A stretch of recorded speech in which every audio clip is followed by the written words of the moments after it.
하나님의 말씀을 봉독해 올리겠습니다. 마태복음 14장 22절부터 33절까지의 말씀입니다. 예수께서 즉시 제자들을 재촉하사 자기가 무리를 보내는 동안에 배를 타고 앞서 건너편으로 가게 하시고 무리를 보내신 후에 기도하러 따로 산에 올라가시니라. 저물매 거기 혼자 계시더니 배가 이미 육지에서 수리나 떠나서 바람이 거스름으로 물결로 말미암아 고난을 당하더라. 밤사경에 예수께서 바다 위로 걸어서 제자들에게 오시니 제자들이 그가 바다 위로 걸어오심을 보고 놀라 유령이라 하며 무서워하여 소리 지르거늘 예수께서 즉시 이르시되 안심하라 나니 두려워하지 말라. 베드로가 대답하여 이르되 주여 만일 주님이시거든 나를 명하사 물 위로 오라 하소서 하니 오라 하시니 베드로가 배에서 내려 물 위로 걸어서 예수께로 가되 바람을 보고 무서워 빠져가는지라. 소리질러 이르되 주여 나를 구원하소서 하니 예수께서 즉시 손을 내밀어 그를 붙잡으시며 이르시되 믿음이 작은 자여 왜 의심하였느냐 하시고 배에 함께 오름에 바람이 그치는지라. 배에 있는 사람들이 예수께 절하며 이르되 진실로 하나님의 아들이로소이다 하더라. 아멘. 1870년 미국 시카고에 사는 스페보드 씨는 변호사이자 의과대학 법리학 교수였으며 신학교 이사 및 운영위원이었습니다. 또한 대부흥 전도자인 무디를 도와서 교회를 열심히 섬기고 부흥에 앞장섰던 일꾼이었습니다. 그런 그에게도 한꺼번에 큰 불행이 닥쳐오기 시작했습니다. 1871년 그는 4살짜리 아들이 폐렴으로 하늘나라로 먼저 보내야만 했습니다. 같은 해 시카고에 대화재가 일어나서 교회가 완전히 불타버리고 그의 전 재산도 다 잃게 되었습니다. 그럼에도 불구하고 불타버린 무디 교회를 재건해야 하겠다면서 부인과 4명의 딸을 휴양차 유럽으로 먼저 가 있으라고 배를 태워 보냈지요. 그런데 그 여객선이 대서양 한가운데서 다른 배와 충돌해서 그만 200여 명 이상의 승객들이 목숨을 잃고 말았습니다. 스페보드 씨의 부인도 구사일생으로 목숨은 건졌지만 4명의 딸들은 찾을 수가 없었습니다. 구사일생으로 구조된 부인을 데려오기 위해서 스페보드 씨는 여객선에 몸을 싣고 대서양을 건너가고 있었습니다. 대서양 한복판에 갔을 때에 여객선 선장이 스페보드 씨를 불러 이렇게 말합니다. 선생님, 우리가 지금 지나고 있는 이곳이 바로 여객선이 충돌해서 선생님의 4딸을 잃은 곳입니다. 라는 말이 끝나자마자 그런 아픈 마음을 부여잡고 선실로 들어가서 주님 앞에 부르짖어 외칩니다. 주님, 왜 저에게 이런 시련을 주십니까? 라고 말이죠. 밤새도록 눈물로 기도하는 그에게 하늘에서 세미한 음성이 들려옵니다. 그는 흐르는 눈물을 닦고 그 자리에서 무릎을 꿇고 펜을 들어 글을 써 내려갔지요. 내 평생에 가는 길 순탄하여 늘 잔잔한 강 같든지 큰 풍파로 무섭고 어렵든지 나의 영혼은 늘 편하다. 내 영혼 평안해. 내 영혼 평안해. 그는 또한 갑판에 나가서 거친 파도를 보면서 2절의 가사를 써 내려갑니다. 저 마귀는 우리를 삼키려고 입 벌리고 달려와도 주 예수는 우리의 대장되니 끝내 싸워서 이기리라. 내 영혼 평안해. 내 영혼 평안해. 찬송가 413장으로 따라 부르는 저희들이 이 찬양을 부르면서 힘을 얻고 위로를 얻는 이유가 무엇이겠습니까? 우리도 또한 감당하기 힘든 고난을 당할 때가 있기 때문에 이 가사가 우리를 더욱더 힘내게 하기 때문에 그렇습니다. 우리 믿는 사람들도 감당할 수 없는 고난 앞에서 이런 고백을 드릴 때가 있지요. 예수 믿으면 모든 게 잘 풀려야 되는 것 아닙니까? 또한 고난 당할 때 주님은 도대체 뭘 하고 계셨습니까? 그리고 우리는 이 참혹한 땅에서 어떠한 믿음으로 살아가야 합니까? 라고 말입니다. 이렇게 우리의 공동체와 개개인이 던진 이 질문에 대하여 오늘 읽은 마태복음 14장 22절부터 33절의 본문에서 주님은 우리에게 확실한 대답을 주고 계십니다. 성경을 연구하는 신학자들은 오늘의 본문이 세 개의 사건을 한 곳에 모아놓은 본문이다라고 소개하고 있습니다. 세 개의 사건은 이렇습니다. 첫 번째는 바다 한가운데서 풍랑을 만난 배 사건입니다. 두 번째 사건은 예수님이 물 위를 걸어오신 사건입니다. 세 번째 사건은 바로 마태복음에만 기록되고 있는 베드로가 물 위를 걸어온 사건입니다. 이 세 가지 사건을 통해서 이 본문에서 우리에게 주시고자 하는 하나님의 메시지가 무엇인지 함께 살펴보려고 합니다. 첫 번째 사건, 바로 제자들의 배가 풍랑을 만난 사건입니다.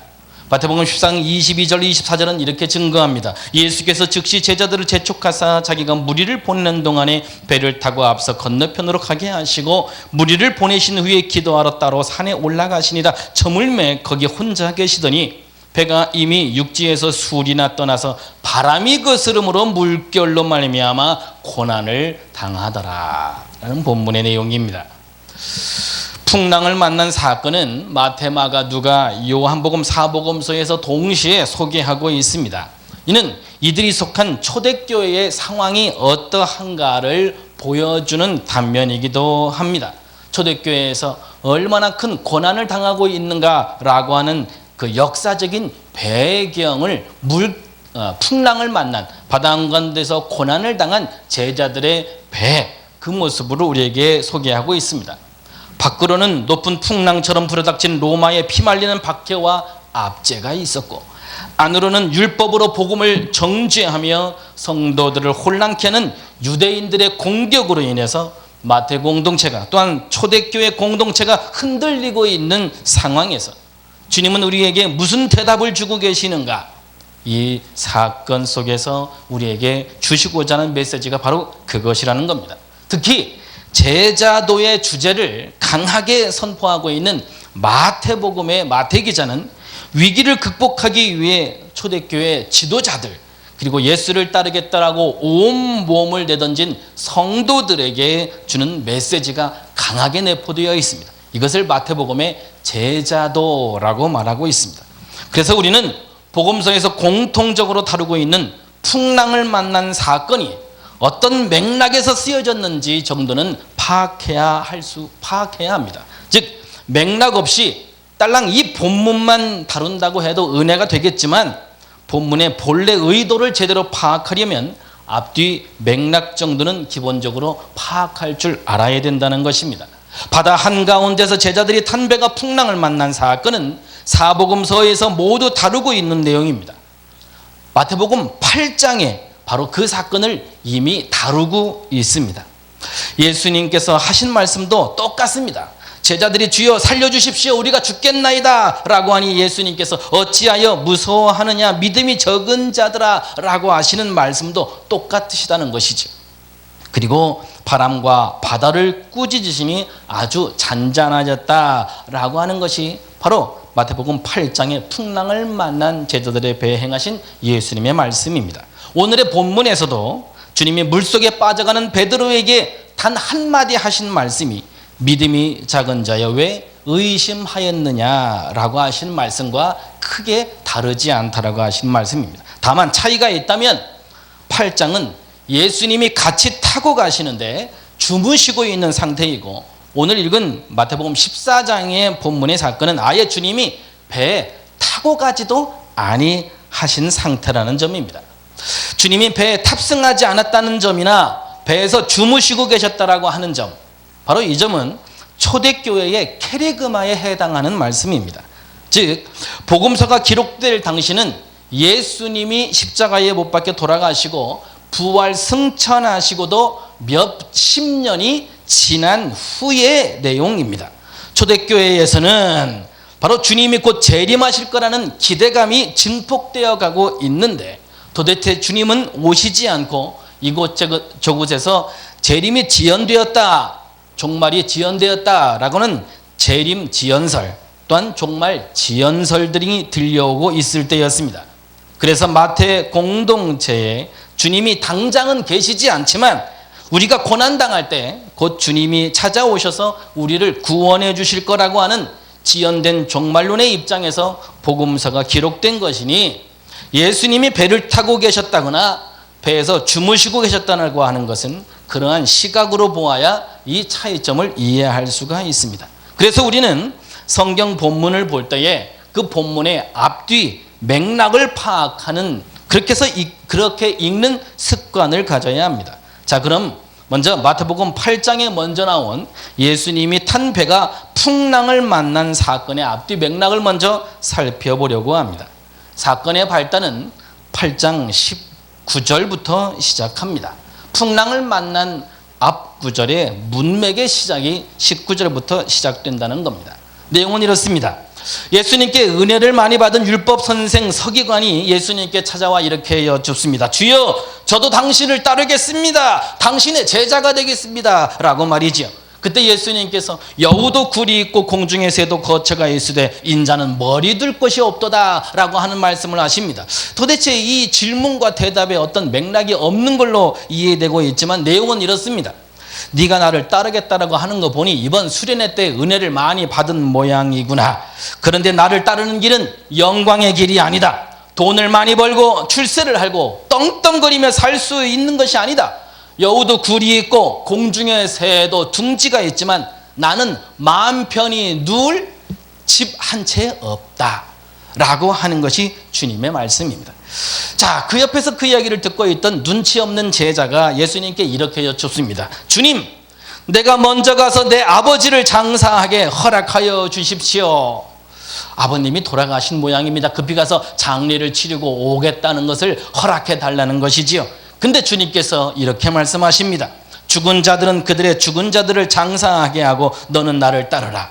어찌 보면 예수님의 이러한 대답이 성도들에게까지 시험 들게 하는 경우가 될 수도 있습니다. 그러나 앞뒤 문맥의 맥락으로 따져서 문맥을 해석하면 이렇습니다. 바로 예수님을 따른다라고 하는 것은 자신의 하고자 하는 모든 일을 다 하고 나서 시간 남으면 와서 할 수 있는 2차적이고 부차적인 일이 아니라 가장 최우선적이고 가장 중요한 일이라 하는 것을 강조하기 위해서 이러한 말씀을 하신 것이죠. 바로 그 다음 구절이 뭐냐?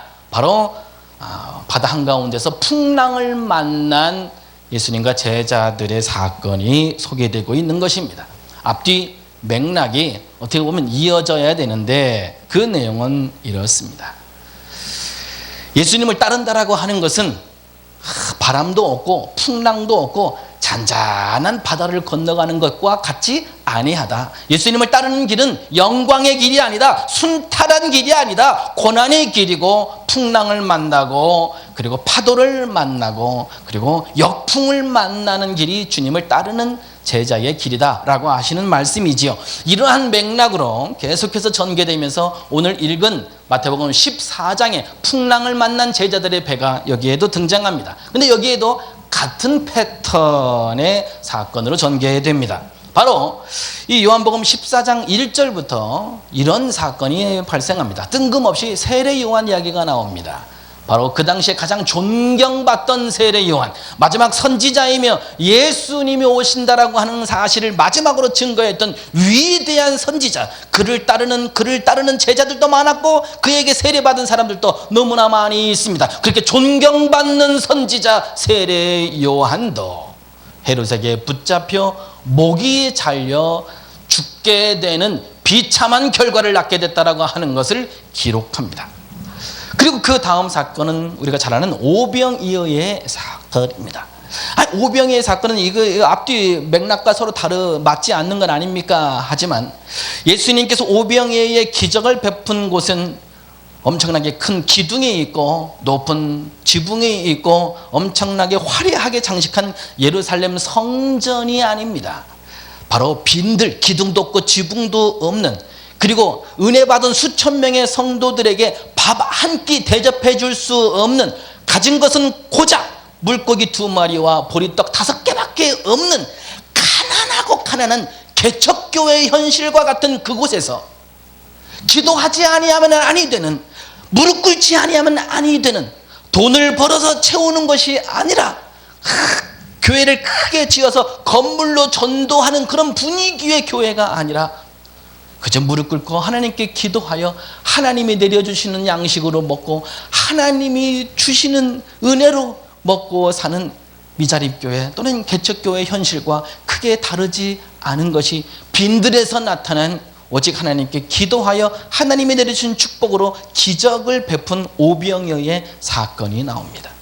빈들, 빈몸, 빈손으로 그러나 하나님께 기도하고 간구하여 하나님이 내려주셔야만 되는 그 은혜로 먹고 사는 개척교회 같은 그 빈들에서 놀라운 역사가 일어나는, 주님을 따르는 제자들은 화려한 성전이나 큰 기둥과 지붕이 있는 성전을 따라가는 것이 아니라 아무도 없는 빈들로 가는 것이 주님을 따르는 제자들의 행보이며, 또한 기도하여 하나님이 주시는 양식으로 먹고 마시며 목회의 일을 감당해야 되는 것이 주님을 따르는 제자의 도다라고 하는 것을 가르치며, 그 다음 사건으로 바로 오늘 저와 여러분들이 읽은 마태복음 22장부터 33절의 풍랑을 만난 제자들의 모습을 소개하고 있는 것입니다. 이러한 맥락으로 보면 주님께서 우리에게 마태복음을 통하여 전달하고자 하는 메시지는 이렇습니다. 너희들이 나를 따르려느냐? 나의 길은 영광의 길이 아니다. 나의 길은 평탄한 길이 아니다. 나의 길은 풍랑과 폭풍이 몰아치고 고난과 핍박이 끊이지 않는 길이다. 가난과 고난과 박해와 죽음이 있는 길이다. 풍랑 속에서 나에게 살려달라고 빌었느냐?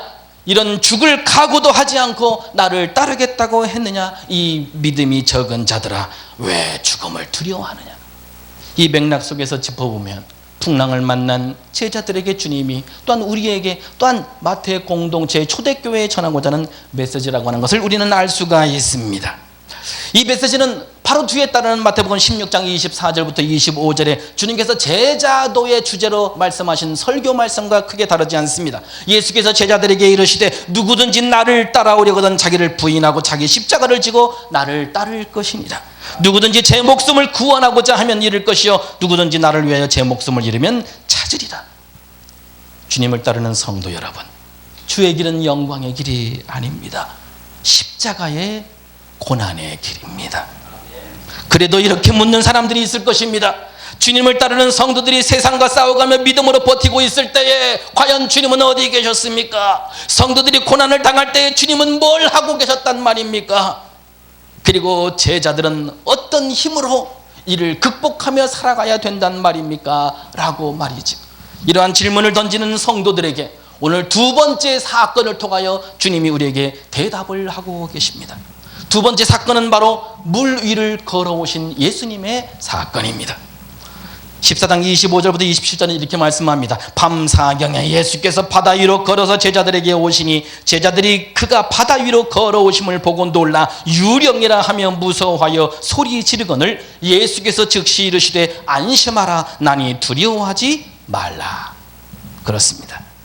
주님이 가라고 해서 순종하여 떠난 제자들이 문제의 풍랑을 만났을 때 외면하실 예수님이 아니시지요.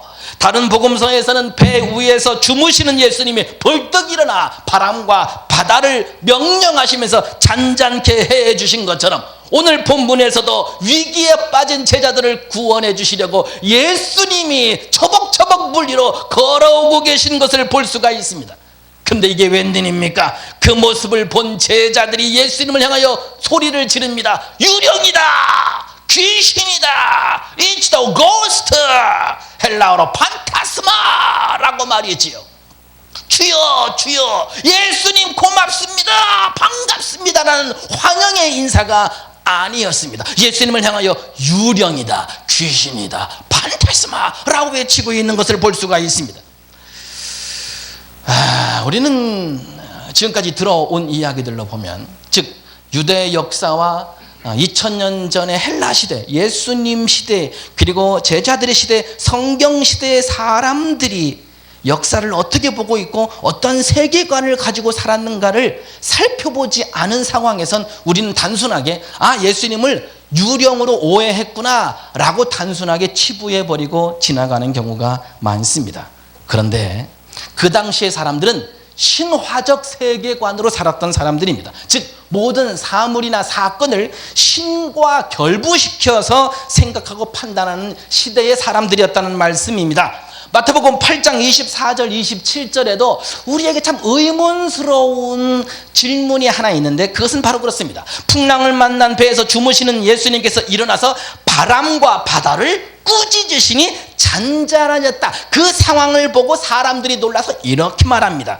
이가 어떠한 사람이기에 바람과 바다도 순종하는가라고 했다라고 하는 부분이지요. 바다가 순종했다? 바람이 순종했다? 그렇게 기록할 수 있을까요? 그냥 잔잔하여졌는가? 그렇게 써도 되는데 말이지요. 왜냐하면 이유가 있습니다. 그 당시에 사람들은 바다와 물과 돌풍을 다스리는 것은 신이 내리는 거다. 신. 우리나라로 따지면 바다, 풍랑, 이 돌풍을 일으키는 신을 용왕이라고 합니다. 심청이가 인당수에 몸을 던진 것도 풍랑을, 바다를 다스리는 신에게 제물을 바치는 그러한 전설이 동양에도 있던 것처럼 서양에도 바다와 풍랑을 다스리는 신, 우리 영화 제목에서 다 어르신들은 다 알 겁니다. 그러한 신이 바로 헬라의 신이 포세이돈이라는 신으로 불렀습니다. 포세이돈, 로마 신화에서는 넵투누스라고 불렀고 그리스 신화에서는 포세이돈이라고 그 신 이름을 불렀습니다. 이 포세이돈이라는 신은 제우스 신과 같은 레벨의 어마어마하게 큰 권력을 가진 삼지창을 들고 있는 신의 형상을 가지고 있지요. 이스라엘 백성들도 마찬가지입니다. 이스라엘 백성들도 신화적 세계관 속에서 살고 있었던 시기입니다. 마태복음 12장에 예수님께서 귀신 들려 눈 멀고 말 못하는 사람을 고쳐주신 사건에 대해서 유대 바리새인들이 예수님을 비방하면서 이렇게 말합니다. 이가 귀신의 왕 바알세불을 힘입지 않고는 귀신을 쫓아내지 못하느니라 라고 한 말, 그런 맥락과 같습니다. 헬라인들은 바다와 풍랑을 다스리는 신을 포세이돈이 한다라고 하는 것처럼 유대인들도 마찬가지 귀신을 쫓는 예수님을 향하여 바알세불, 귀신 중에도 왕이 있다라고 하는 신화적 세계관 속에서 이방인들이나 유대인들도 그렇게 생각하고 있었던 것입니다. 당시의 사람들은 귀신의 왕을 바알세불로, 바다의 왕을 포세이돈이라고 부르고 그렇게 믿고 살았다라고 하는 말씀입니다. 파도를 일으키고 풍랑을 몰고 오는 포세이돈이라는 바다의 신이 가장 강력한 신인 줄 알고 믿고 있었는데, 그리고 귀신 들린 사람은 귀신의 왕 바알세불의 권세 아래 복종할 줄 알았는데, 저기 나사렛 총동네에서 올라온 목수의 아들 예수가 바다의 신을 짓밟고 서서 파도를, 바람을 잠잠하라, 멈춰라 라고 하니 그들이 순종했다라고 합니다. 저가 어떤 사람이기에 바람과 바다도 순종하는가 라고 하면서 놀랄 수밖에 없는 상황이지. 귀신을 내쫓는 예수님을 보고 귀신의 왕 바알세불이 왔는가 하며 놀랄 수밖에 없었던 상황, 이제 여러분 이해하실 수 있겠습니까?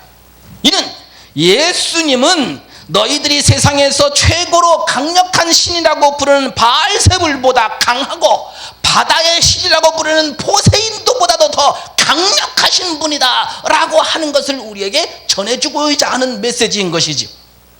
성도 여러분, 예수님을 따른다라고 하는 것은 단순히 예수님을 믿고 구원받아 천국 가는 정도의 수준에서 그치지 않습니다. 단순히 복받고 병고침 받고 찬양을 잘하고 선교사로, 전도사로 파송하고 전도자라는 그런 수준에서 그치지 않는다는 사실입니다.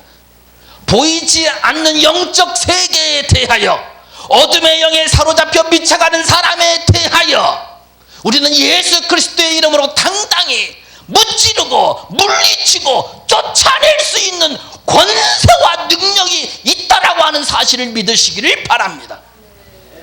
마가복음 16장 17절 18절은 이렇게 말씀합니다.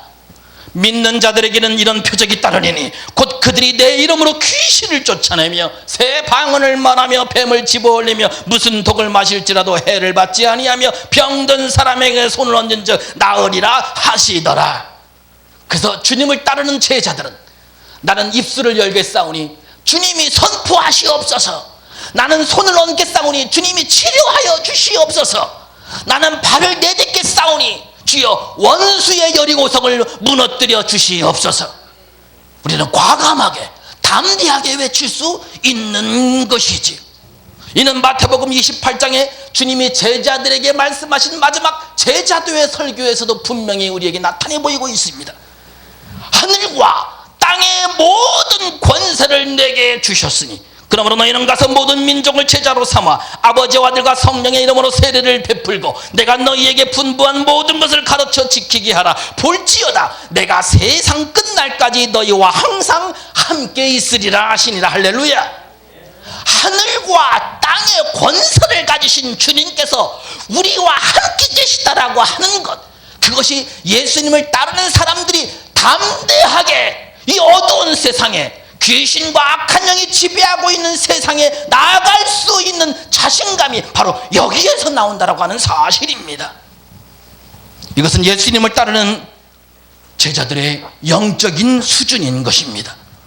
고난과 역경의 순간에 주님이 안 보인다 할지라도, 주님이 콜콜 주무시고 계신다 할지라도 주님은 나와 함께 계십니다. 주님이 탄 배는 침몰하지 않습니다. 주님이 같이 탄 배는 부서지지 않습니다. 오늘 바다 한가운데서 풍랑을 만나 고난을 당한 제자들에게 주님이 다가오시며 이렇게 말씀합니다. 안심하라. 나니 두려워하지 말라. 왜 나만 이런 고난 당해야 됩니까? 왜 나에게 이런 시련이 닥쳐야만 합니까? 울며 불며 매달려 쓰러져 무릎 꿇고 주저앉아 있는 우리에게 주님께서 다가오시며 이렇게 말씀합니다. 안심하라. 나니 두려워하지 말라. 성도 여러분, 십자가에서 여러분을 대신하여 죽으신 예수님께서 어디까진 못 가시겠습니까? 온갖 고난과 역경 어려움으로 인해 홀로 슬퍼하고 있는 여러분을 주님께서 찾아오셔서 안심하라. 나니 두려워하지 말라 라고 말씀합니다.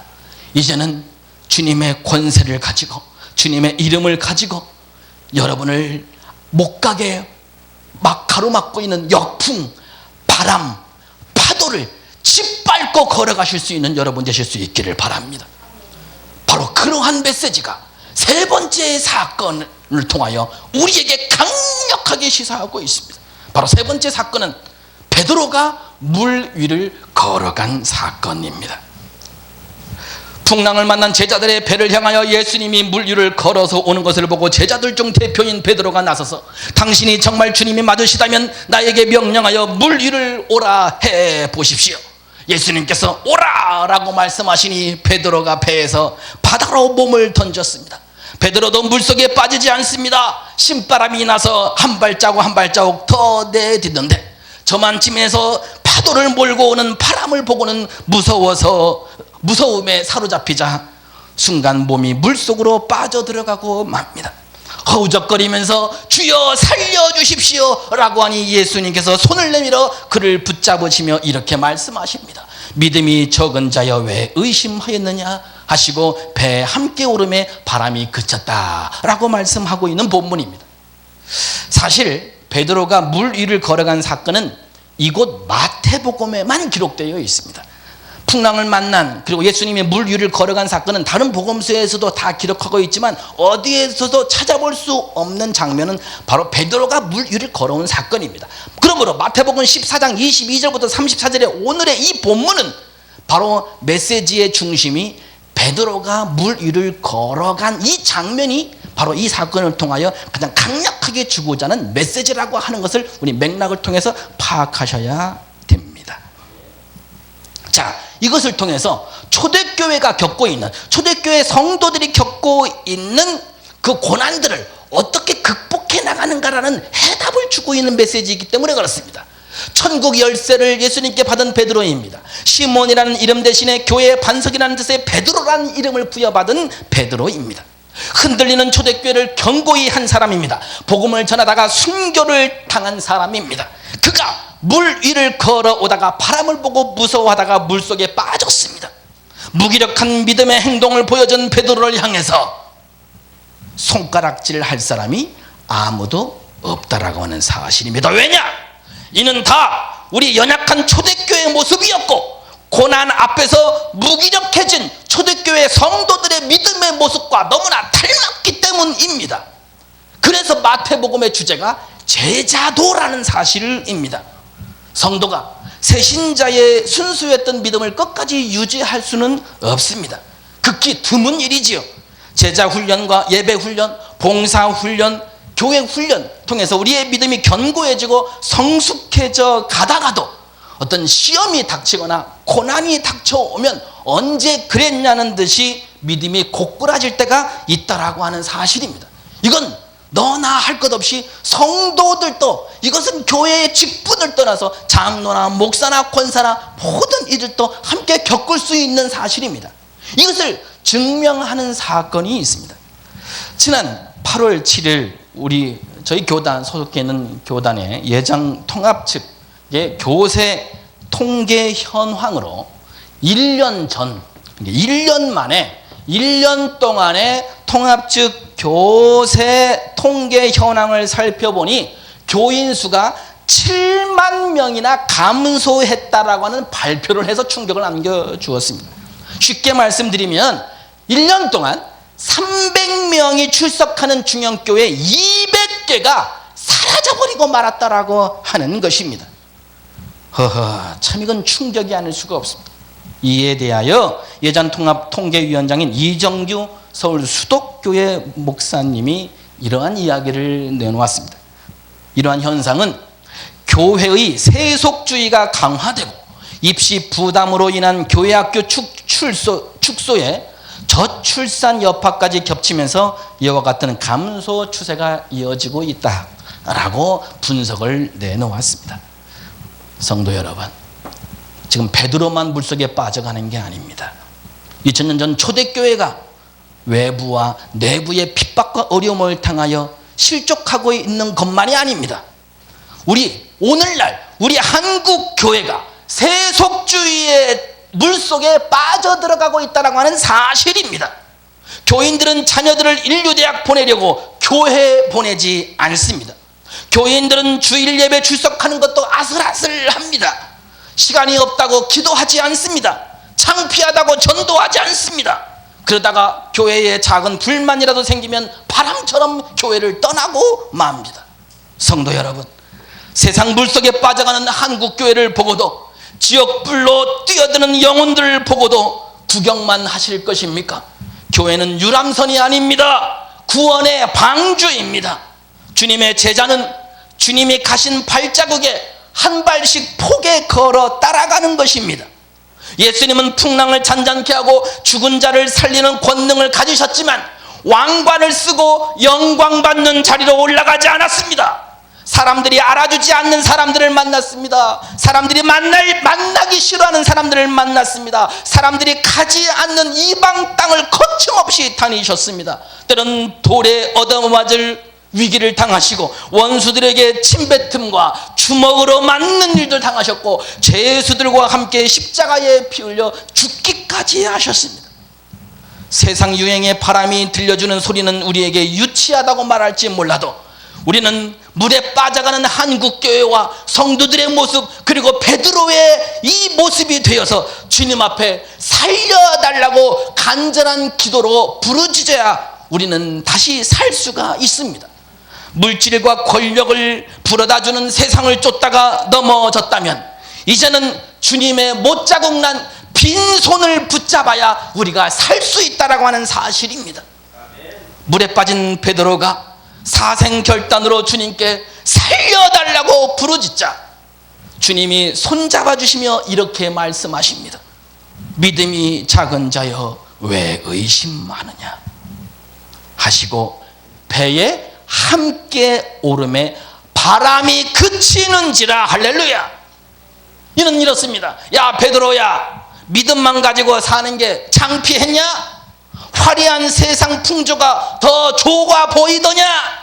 그것들은 결코 너를 구원해 주지 못한다. 베드로야, 못자국 난 내 손을 잡으렴. 한국교회 우리의 침체된 우리의 신앙 바로 잡으려면 여러분 세상의 물질과 출세의 욕심에 손을 놓고 주님의 못자국 난 손을 붙잡으셔야만 되는 줄 믿으시기를 바랍니다. 베드로의 손을 잡아 배에 오르는 순간 거칠게 불어왔던 바람이 멈추었습니다. 세상에 물들고 세상과 타협하고 살아가다 실패와 좌절의 물속에 빠져갔지만 못자국 난 주님의 손을 잡는 순간 시련의 바람은 그치고 말 것입니다. 자신의 능력과 교회를 자랑하다 예수님 없는 교회당 건물에 갇혀 영혼이 메말라가다가도 주님의 십자가로 다시 돌아가는 순간 고난의 바람이 그치고 말 것입니다. 성도 여러분, 집 나간 교인 7만 명을 건져내기 위하여 우리는 세상으로 나가야 합니다. 거칠고 바람이 불고 풍랑이는 세상을 향하여 처벅처벅 걸어 나가서 어두운 세상에 자신의 몸을 태워 밝히는 등불로 살아가야 합니다. 훗날 어두운 세상이 밝아지고 세상 사람들이 돌아오면 그들의 입으로 이렇게 고백하는 날이 와야 됩니다. 마태복음 5장 16절에 너희의 빛이 사람 앞에 비치게 하여 그들로 너희 착한 행실을 보고 하늘에 계신 너희 아버지께 영광을 돌리게 하라. 성도 여러분, 오늘 풍랑을 만나 고난을 당한 제자들의 배로 걸어오신 예수님과 물 위를 걸어간 베드로의 놀라운 광경을 목격한 사람들이 이와 같이 외쳤습니다.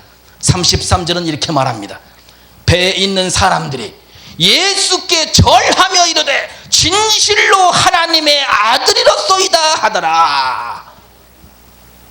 오직 말씀 중심으로, 오직 십자가 중심으로, 오직 기도의 힘으로 다시 한번 위기를 당한 한국 교회와 우리의 믿음을 회복시킬 수 있기를 바랍니다. 모두가 하나님께 영광을 올리는 그날을 위해서 오늘도 자신에게 물어보십시다. 당신은 진정한 예수님의 제자입니까? 제자입니까? 말씀을 정리하겠습니다. 이 본문이 전해주고자 하는 메시지는 세 가지의 사건을 통해서 우리에게 전달해 주고 있습니다. 먼저는 주님의 제자들이 탄 배가 바다 한가운데서 풍랑을 만난 사건입니다. 주님을 따르는 제자들의 앞날은 영광의 길이 아니라 고난의 길이, 출세의 길이 아니라 십자가의 길입니다. 그러나 위기에 빠진 제자들에게도 예수님이 물 위로 걸어서 나오셔서 안심하라, 나니 두려워하지 말라라고 우리에게 위로와 용기를 내어주십니다. 결코 주님은 우리를 떠나지도 우리를 버리지도 아니하십니다. 주님처럼 당당히 세상의 권세 위에 우뚝 서야 합니다.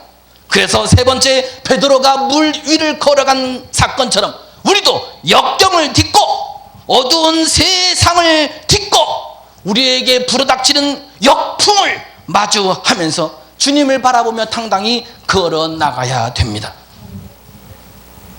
마태복음 14장 22절부터 33절까지 우리에게 주시는 주님께서 하신 말씀, 안심하라, 나니 두려워하지 말라. 그리고 믿음이 적은 자여 왜 의심하였느냐. 여러분, 고난의 파도에 고난의 바람에 함께 세상 한가운데서 고난을 겪는 한국교회와 성도 여러분, 지금 우리를 구출해 주실 수 있는 분은 못자국 난 빈손인 예수님의 손을 잡는 수밖에 없습니다. 다시 기도로 돌아가십시다. 다시 말씀으로 돌아가십시다. 다시 주님의 십자가로 돌아가십시다. 기도하겠습니다.